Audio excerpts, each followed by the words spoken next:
ঈদের দিনে গতানুগতিক সেমাই আমাদের থাকবেই, তবে একই জিনিস দিয়ে যদি একটু ঘুরিয়ে রান্না করা যায় তাহলে দুর্দান্ত একটি রেসিপি তৈরি হবে। আপনারাও শিখে রাখুন। যদি রেসিপিটি আপনাদের মনে ধরে একবার হলেও ট্রাই করে দেখবেন। আশা করছি খাওয়ার পরে বুঝতে পারবেন যে এই ডেজার্টটা কতটা বেশি মজাদার। চলুন তাহলে রান্নাটা করে নেওয়া যাক। তো প্রথমেই আমি চুলার মধ্যে একটি প্যান বসিয়েছি, এর মধ্যে দিয়ে নিচ্ছি 4 টেবিল চামচ পরিমাণ বাটার। হাতের কাছে যদি বাটার না থাকে আপনারা চাইলে এখানে ঘিও ব্যবহার করতে পারেন অথবা তেলও ব্যবহার করতে পারেন। বাটার যখন পুরোপুরি গলে যাবে এর মধ্যে দিয়ে নিচ্ছি সেমাই। আমি এখানে চিকন সেমাই ব্যবহার করেছি, এখানে লাচ্চা সেমাই ব্যবহার করা যাবে না। ভার্মিচিলি সেমাই যে রয়েছে চিকন লম্বা, এই সেমাইটাই এই রেসিপিতে ব্যবহার করতে হবে। সেমাই এখানে নিয়েছি একটি প্যাকেটের অর্ধেক পরিমাণ। তো সেমাইটাকে হালকা ব্রাউন কালার করে ভেজে নিয়েছি। এরপর দিয়ে নিচ্ছি প্রায় 1 কাপ পরিমাণ পানি, আর দিয়ে নিচ্ছি মিষ্টির জন্য চিনি প্রায় 4 টেবিল চামচ পরিমাণ।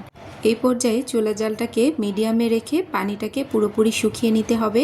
তো দেখুন আমি আপনাদেরকে দেখিয়ে দিচ্ছি কিভাবে সেমাইটা রান্না করে নিতে হবে। পানিটা পুরোপুরি শুকিয়ে যাওয়া পর্যন্ত সেমাইটাকে রান্না করে নিতে হবে।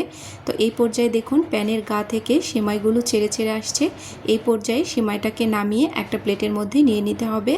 তো এটাকে হালকা কিছুটা ঠান্ডা করে আমি এই সেমাইয়ের বলগুলোকে বানিয়ে নেব। তো কিছুটা ঠান্ডা হওয়ার জন্য আমি সেমাইগুলোকে রেখে দেব। পুরোপুরি ঠান্ডা না, হালকা একটু ঠান্ডা করার জন্য আমি এটাকে রেখে দিচ্ছি সাইড করে। এখন আমি এর মালাইটা তৈরি করে নেব। তার জন্য এখানে নিয়ে নিচ্ছি প্রায় 1.5 কাপ পরিমাণ ঘন দুধ। তো দুধটাকে আমি আগেই জাল করে নিয়েছিলাম। এর মধ্যে মিষ্টির জন্য দিয়ে নিয়েছি 1/4 কাপ পরিমাণ চিনি আর 1 টেবিল চামচ পরিমাণ কর্নফ্লাওয়ার পানিতে গুলিয়ে নিয়েছি।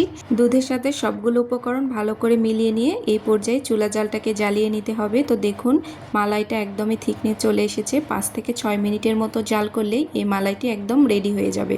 মালাই দিকে রেডি হয়ে গেছে, এটাকে নামিয়ে ঠান্ডা করার জন্য আমি রেখে দেব। তো দেখুন থিকনেসটা কেমন আপনাদেরকে একটু দেখিয়ে দিচ্ছি।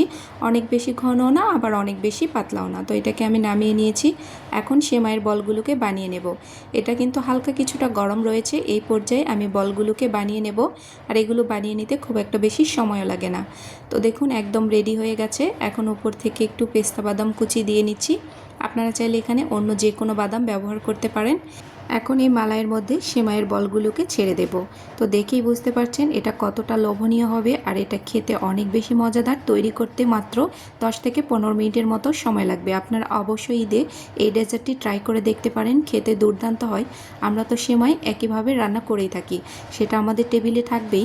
তবে এটাও একবার ট্রাই করে দেখতে পারেন যদি রেসিপিটি আপনাদের কাছে ভালো লেগে থাকে। আর এই ডেজার্টটি দেখতেও অনেক বেশি আকর্ষণীয়, আর খেতে তো কথাই নেই। আপনারা অবশ্যই এই ঈদে একবার হলেও ট্রাই করে দেখবেন। তো আজকের রেসিপিটি যদি ভালো লেগে থাকে অবশ্যই বেশি বেশি করে শেয়ার করে দেবেন, যাতে অন্যরাও দেখে এই ঈদে ট্রাই করতে পারে। তো একটি সেমাইয়ের বল আমি আপনাদেরকে কেটে দেখাচ্ছি। দেখুন কতটা নরম তুলতুলে হয়েছে। এর সাথে যদি একটু মালাই নেওয়া যায় তাহলে তো কথাই নেই। এই পর্যন্তই, ভালো থাকবেন। আল্লাহ হাফেজ। আসসালামু আলাইকুম।